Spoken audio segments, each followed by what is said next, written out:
जर कधी मन तुटलं तर ही कथा ऐका. अंधार कायम राहत नाही. मेहनत दिशा बदलते. कधी विश्वास जिवंत ठेवावा.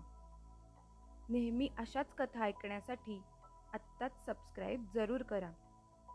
कधी एखादी कथा तुमचा जीवनाचा रस्ता बदलते हे कोणालाच कळत नाही. विदर्भातील एका छोट्या गावात सायली नावाची मुलगी शांतपणे आयुष्य जगत होती.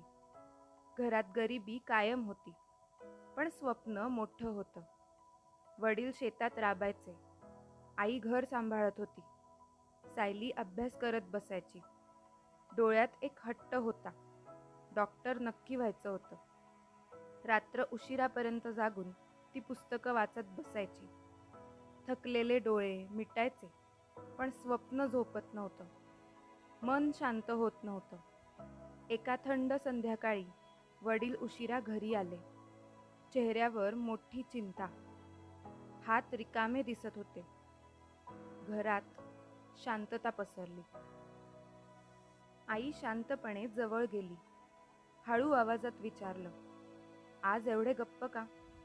वडील काही बोलले नाहीत, फक्त खाली पाहत बसले. सायली दारामागे उभी सगळं शांतपणे ऐकत होती.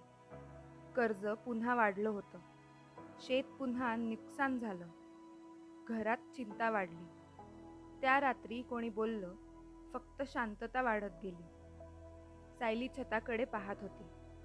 डोळ्यात पाणी साचलं. स्वप्न दूर जात होतं. सकाळी ती लवकर उठली. पुस्तकं पुन्हा उघडली. मन थोडं तुटलं होतं, पण हार मानली नाही. जिद्द अजून उरली होती. शाळेत शिक्षक आले जवळ. तिचे थकलेले डोळे पाहून हळू आवाजात म्हणाले, सायली, हार मानू नको.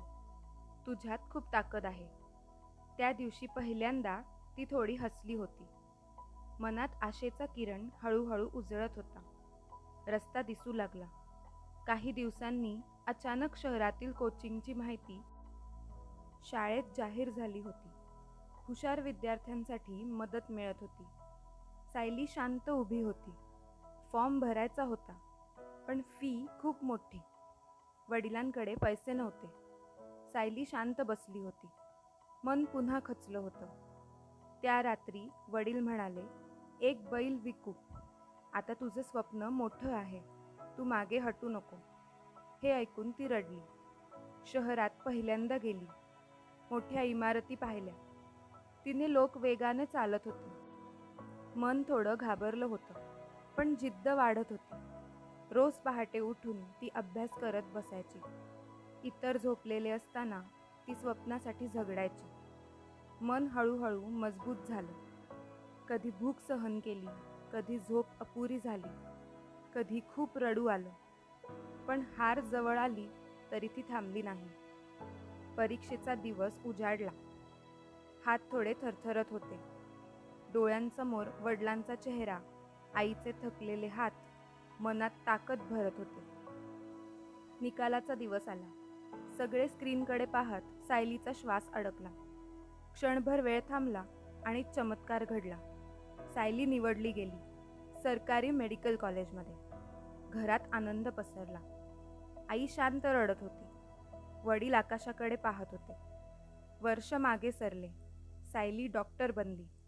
पांढरा कोट परिधान केला. डोळ्यात समाधान होतं. पण कथा बाकी होती. एका पावसाळी रात्री रुग्णालयात फोन आला. तत्काळ ऑपरेशन करायचं. रुग्ण गंभीर अवस्थेत होता. सगळे धावत होते. सायली ऑपरेशन थिएटरमध्ये शांतपणे आत गेली. चेहरा पाहून थबकली. हात अचानक थरथरले. डोळे पाण्याने भरले. ऑपरेशन टेबलवर पडलेले तिचे स्वतःचे वडील. शेतात काम करताना मोठा अपघात झाला. जीवन धोक्यात आलं. क्षणभर ती शांत उभी. मन पूर्ण हादरलं होतं. पण वडिलांचे शब्द कानात घुमत राहिले. तू मागे हटू नको. सायलीने अश्रू पुसले. स्वतःला पुन्हा सावरलं. मन कठोर करून ऑपरेशन सुरू केलं. वेळ निघून जात होता. अनेक तास गेले. सगळे तणावात उभे. आणि अखेर डॉक्टर म्हणाले, ऑपरेशन यशस्वी झालं. सगळे शांत रडले. डोळे उघडताच वडील सायलीकडे पाहत म्हणाले, आज माझं आयुष्य माझ्या मुलीने वाचवलं. हे भाग्य मोठं आहे. त्या दिवशी सायलीला एक गोष्ट समजली. गरिबी स्वप्न थांबवत नाही. जिद्द माणूस बदलते. मेहनत आयुष्य घडवते. जर ही कथा आवडली तर लाईक नक्की करा. अशाच कथा ऐकण्यासाठी सबस्क्राईब करून ठेवा. पुढची कथा चुकवू नका.